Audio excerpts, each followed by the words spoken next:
मेरे किसी फ्रेंड ने अगेटिव वर्ब्स पे एक वीडियो बनाने के लिए कहा है। हालांकि मैं बता दूं कि पहले भी अगेटिव वर्ब्स में वीडियो बना चुका हूं। लिंक डिस्क्रिप्शन बॉक्स में मिलेगा, आप वहां से जाके देख सकते हैं। फिर भी मैं फिर से एक वीडियो बना रहा हूं अगेटिव वर्ब्स पे। यह एक अलग अप्रोच है और बहुत ही खूबसूरत कॉन्सेप्ट है इस अगेटिव वर्ब्स का। तो चलिए वीडियो को शुरू करते हैं। वीडियो को अंत तक जरूर देखें इस कॉन्सेप्ट को अच्छी तरह से समझने के लिए। ये सेंटेंस है आपके सामने कि चावल पक रहा है। देखने में पैसिव वॉइस जैसा लगता है, तो इसको हम कह सकते हैं the rice is being cooked. The rice is getting cooked भी कहते हैं, the rice is being cooked, दोनों सही है।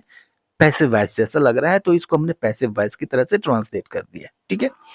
लेकिन आप ये समझें कि इसको हम ऐसे भी कह सकते हैं द राइस इज कुकिंग, चावल पक रहा है। क्योंकि कुक का मतलब पकना भी होता है, पकना और पकाना दोनों होता है। अब इसको हमने एक इंट्रांजिटिव वर्ब की तरह से यूज कर लिया, क्योंकि इसको हमने ऑब्जेक्ट नहीं दिया, ऑब्जेक्ट इसके बाद कहीं नहीं है। अब ये सेंटेंस लीजिए, माँ चावल पका रही है, ठीक है। इसको हम कहेंगे mother is cooking rice. Mother is cooking rice, माँ चावल पका रही है। अब यहाँ पे कुक एक ट्रांजिटिव वर्ब की तरह से लिया गया। अब इसके बाद देखिए ऑब्जेक्ट है, क्या पका रही है भाई, तो चावल पका रही है।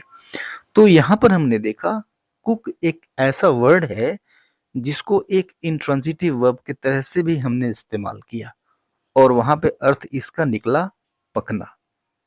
और इसको एक हमने ट्रांजिटिव वर्ब की तरह से भी इस्तेमाल किया, और यहाँ पे अर्थ इसका निकला पकाना। यही अगेटिव वर्ब है। यानी चाहे तो इसको हम ट्रांजिटिव वर्ब की तरह से यूज कर लें, और चाहे तो इसको हम इंट्रांजिटिव वर्ब की तरह से यूज कर लें। तो याद रखें, सारे वर्ब्स के साथ हम ऐसा नहीं कर सकते। हम सिर्फ अगेटिव वर्ब्स के साथ ही ऐसा कर सकते हैं, क्योंकि ट्रांजिटिवली और इंट्रांजिटिवली सिर्फ अगेटिव वर्ब्स से इस्तेमाल हो सकते हैं। एक एग्जांपल और देखिए इस तरह का कि कुर्सी टूट गई, ठीक है। पैसिव वॉइस जैसा मालूम होता है, तो हम कहेंगे द चेयर गॉट ब्रोकन, कुर्सी टूट गई, ठीक है। पैसिव वॉइस की तरह से लिखा, पैसिव वॉइस की तरह से हमने इसको ट्रांसलेट कर दिया, ठीक है। अब ये समझिए कि ब्रेक के भी दो अर्थ होते हैं। ब्रेक मतलब टूटना, इंट्रांजिटिव वर्ब, और ब्रेक का मतलब तोड़ना, ट्रांजिटिव वर्ब। देखिए इसको हम ऐसे भी कह सकते हैं the chair broke, intransitive verb है, ब्रोक के बाद इसका ऑब्जेक्ट नहीं आया, ठीक है। अब इस सेंटेंस को देखिए कि उसने कुर्सी तोड़ दी। अब यहाँ पे तोड़ना, ब्रेक मीन्स तोड़ना भी होता है, तो हम कह सकते हैं ही ब्रोक द चेयर।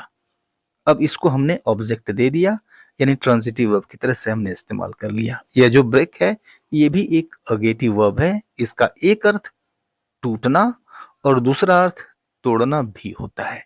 यही अगेटिव वर्ब है। तो अगर आपको पता नहीं है अगेटिव वर्ब का कॉन्सेप्ट, तो इसको आप इंट्रांजिटिवली यूज करने के बजाय उसको पैसिव में बनाने लगते हैं, पैसिव में यूज करने लगते हैं, बोलने लगते हैं। ये पूरी लिस्ट है आपके सामने, जो मेजर अगेटिव वर्ब्स हैं उनकी लिस्ट यहाँ पे दी हुई है। इनमें से कुछ वर्ड्स को हम देखेंगे और समझेंगे। इन वर्ड्स को हम वन बाय वन लेंगे as an intransitive verb and as a transitive verb. सबसे पहले लेते हैं ओपन। तो ओपन के फिर से दो अर्थ होंगे, मतलब खुलना इंट्रांजिटिव वर्ब होगा और खोलना ट्रांजिटिव वर्ब होगा। देखिए, खुलना इंट्रांजिटिव वर्ब की तरह से the shop opened at 10 AM, यानी दुकान 10 बजे सुबह में खुली, ठीक है। खुलना, खुली, इंट्रांजिटिव वर्ब। अब देखिए इसके बाद ऑब्जेक्ट नहीं आया हुआ है। एक दूसरा सेंटेंस देखिए कि द गेट ओपनड इटसेल्फ, यानी गेट खुद ब खुद खुल गया, स्वतः खुल गया, अपने आप खुल गया। द गेट ओपनड इटसेल्फ, ठीक है। ओपनड इंट्रांजिटिव वर्ब की तरह से इस्तेमाल किया गया। इसके बाद कोई ऑब्जेक्ट नहीं आया। अब इसको एक ट्रांजिटिव वर्ब की तरह से इस्तेमाल करते हैं। अब इसका अर्थ हो जाएगा खोलना, जब ट्रांजिटिव वर्ब की तरह से इसको इस्तेमाल करेंगे, ठीक है। He open the shop at 10 AM, यानी 10 बजे सुबह में उसने दुकान खोली, ठीक है। तो खोलना, यहाँ पे ओपन का अर्थ निकल रहा है खोलना, यानी यह एक ऑब्जेक्ट लेगा। यहाँ पे ऑब्जेक्ट आया भी हुआ है, ट्रांजिटिव वर्ब की तरह से इस्तेमाल हुआ। ये दूसरे एग्जांपल देखिए, the God open the gates, यानी गेट्स को गॉड ने खोला। यहाँ पर भी ट्रांजिटिव वर्ब की तरह इस्तेमाल हुआ। नेक्स्ट वर्ड लेते हैं क्लोज। तो क्लोज के भी दो अर्थ होंगे, बंद होना और बंद करना। अब आप समझ गए होंगे बंद होना अगर है तो ये इंट्रांजिटिव वर्ब है। एग्जांपल्स देखिए कि द डोर क्लोज्ड सडनली, यानी दरवाजा अचानक बंद हो गया। स्कूल्स क्लोज इन जून, यानी जून में स्कूल बंद हो जाते हैं। तो बंद होना इंट्रांजिटिव वर्ब, दोनों में ऑब्जेक्ट नहीं दिया गया, इंट्रांजिटिव वर्ब की तरह से यूज हुआ। अब क्लोज का अर्थ बंद करना भी होता है। अब ये हो जाएगा transitive verb. She close the doors, यानी उसने दरवाजों को बंद कर दिया। ठीक है, ऑब्जेक्ट आया door. They closed the factory, यानी उन्होंने फैक्ट्री बंद कर दी। यहां भी ऑब्जेक्ट आया, यानी ट्रांजिटिव वर्ब की तरह से इस्तेमाल हुआ। तो दोनों तरीकों से हमने इस्तेमाल कर लिया, ट्रांजिटिव वर्ब की तरह से भी और इनट्रांजिटिव वर्ब की तरह से भी। अगेटिव वर्ब है। अब इस वर्ड को देखिए ब्रेक। ब्रेक का मतलब टूटना। माई फोन ब्रोक, यानी मेरा फोन टूट गया। The branch broke in the storm, तूफान में, आंधी में शाखा टूट गई, डाली टूट गई, आंधी में डाली टूट गई। ठीक है, इन दोनों में हमने ऑब्जेक्ट नहीं दिया, ब्रेक को ऑब्जेक्ट नहीं दिया, इन ट्रांजिटिव वर्ब की तरह से इस्तेमाल हुआ। अब इसको हम इस्तेमाल करते हैं ट्रांजिटिव वर्ब की तरह से। ब्रेक मतलब तोड़ना, तोड़ना अगर अर्थ निकल गया इसका तो समझ जाइए ये ट्रांजिटिव वर्ब है। My phone, he broke my phone, यानी उसने मेरा फोन तोड़ दिया। ही ब्रोक माई फोन, उसने मेरा फोन तोड़ दिया, तोड़ दिया, object my phone. The storm broke the branch, the storm broke the branch, यानी ब्रांच को, शाखा को, डाली को आंधी ने तोड़ दिया, तूफान ने तोड़ दिया। ठीक है, यहाँ पे द ब्रांच ऑब्जेक्ट है, यहाँ पे माई फोन ऑब्जेक्ट है ब्रेक का। नेक्स्ट वर्ड देखिए क्रैक। क्रैक का अर्थ होता है, दो अर्थ इसके भी निकलेंगे। अगर इसका अर्थ निकलता है दरार पड़ना, समझ जाइए इंट्रांजिटिव वर्ब है, ये ऑब्जेक्ट नहीं लेगा। The dam cracked, the dam cracked, बांध में दरार पड़ गई, no object. The glass cracked, शीशे में दरार पड़ गई, यहां भी ऑब्जेक्ट नहीं दिया गया इसको, क्रैक का यहाँ पे ऑब्जेक्ट नहीं है। ठीक है, राइट, इंट्रांजिटिव वर्ब की तरह से इस्तेमाल हुआ। अब क्रैक का दूसरा अर्थ दरार डालना भी होता है। अगर इस तरह का अर्थ देता है तो समझ जाइए यह ट्रांजिटिव वर्ब है। The earthquake cracked the dam, the earthquake cracked the dam, यानी अर्थक्वेक ने, भूकंप ने बांध में दरार डाल दी।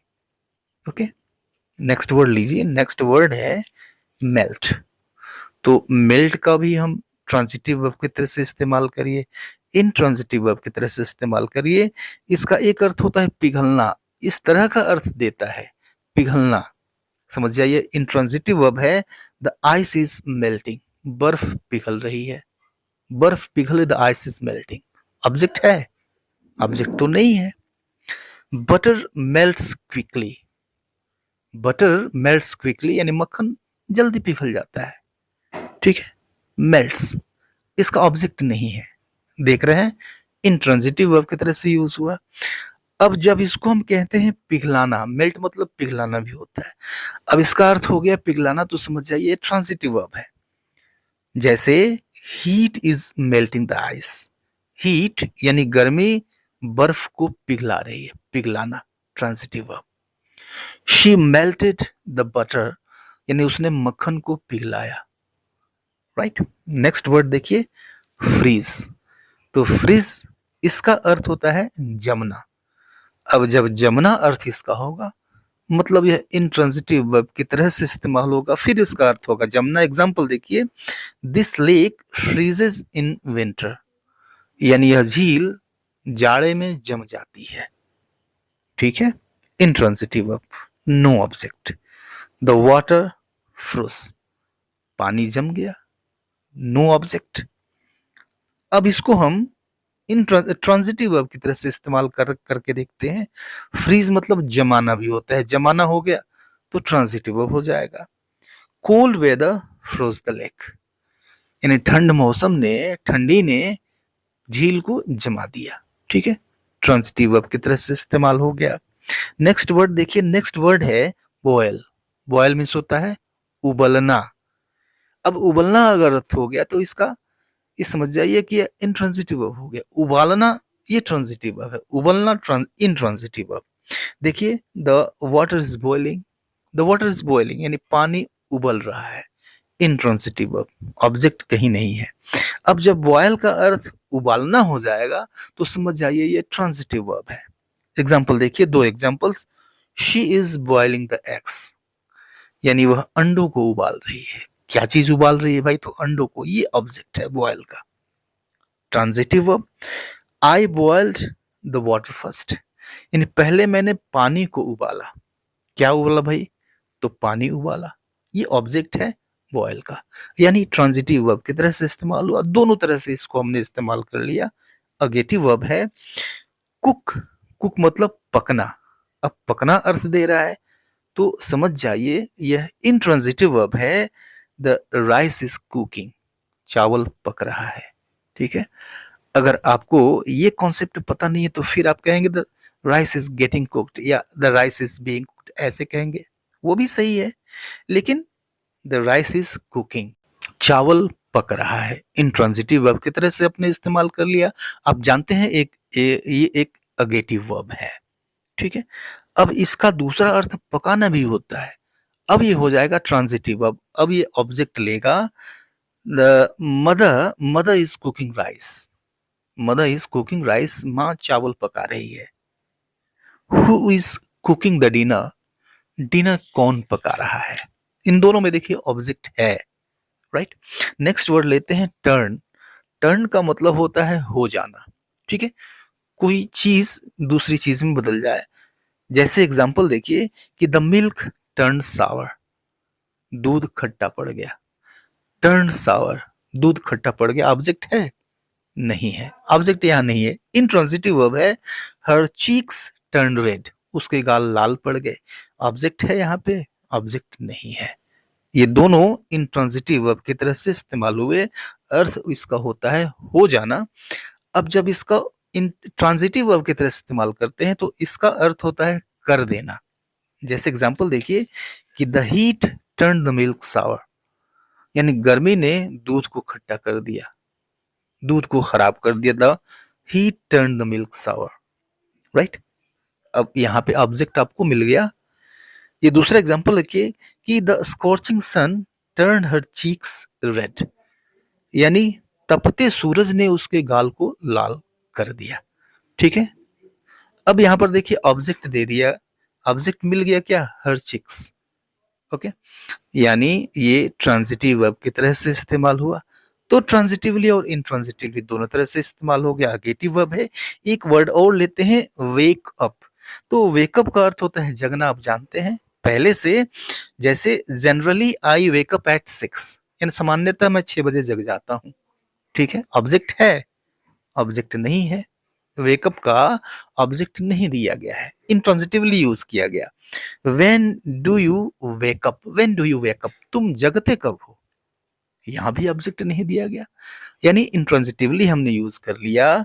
अब इसका दूसरा अर्थ जगाना भी होता है। अब ये ट्रांजिटिव वर्ब हो गया, अब ये ऑब्जेक्ट लेगा। Mother wakes me up every day यानी मेरी माँ, माँ रोज मुझे जगाती है। Mother wakes me up every day. ठीक है, ऑब्जेक्ट मिल गया आपको, ट्रांजिटिव वर्ब की तरह से इस्तेमाल हुआ। A strange noise woke me up यानी एक विचित्र आवाज ने मुझे जगा दिया। यहां भी ऑब्जेक्ट है, किसको जगाया? तुम मुझे जगाया, ये ऑब्जेक्ट है। तो ट्रांजिटिव वर्ब की तरह से इस्तेमाल हमने कर लिया, इन ट्रांजिटिव वर्ब की तरह से भी हमने इस्तेमाल कर लिया सेम वर्ब को, यही तो एडजेक्टिव वर्ब्स हैं। तो आज के लिए इतना ही। वीडियो अगर अच्छा लगे तो कमेंट बॉक्स में जरूर कमेंट करें। See you later in the next video, till then goodbye and take care.